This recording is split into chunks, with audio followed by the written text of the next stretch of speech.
padarīju cilvēku redzīgu. Šis iespējams ir viens no maniem labākajiem trikiem, kaut gan, ja padomā, tas nav manējais, jo to izdarīja Aiva klīnika, un tas, kurš redzīgs, esmu es. Tā pieredze tiešām nereāla. Varbūt es esmu ļoti drosmīgs, tāpēc pirms operācijas vispār nebiju satraucies. Neskatoties uz manu drosmi, māsiņa iedeva tableti. Šī īstā tabletīte, ja?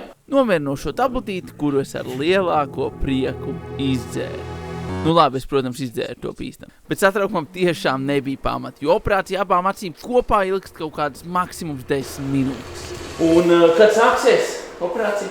Īstenībā operācija jau beidzās. Man likās būs līdzīgi kā pie zobārsta, bet vispār tā nav. Es vispār neko nejūtu. Es neko nejūtu. Labi, es šo to jūtu, bet nesāpēju. No citiem bija dzirdējis, ka nākošās dienas ir tās grūtākās. Nu, ko pagājušas jau 2 stundas, un joprojām asru acis. Bet man 2 stundas pēc operācijas astroju acis, tad es pagulēju un pamodos. Par ko prieks?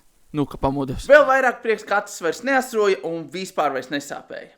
Un viss. Nākamajā dienā jau biju žonglēšanas treniņu un turpināju dzīvot. Ja pats nebūtu to pieredzējis, domāt, ka tas kaut kāds triks, bet nē, tieši tik vienkārši tas arī bija. Ja arī domā par lāzeru operāciju, noteikti iesaku to darīt tagad, jo tikai līdz 30. jūnijam ar karti veselību ir 15% atlaide visām lāzeru operācijām.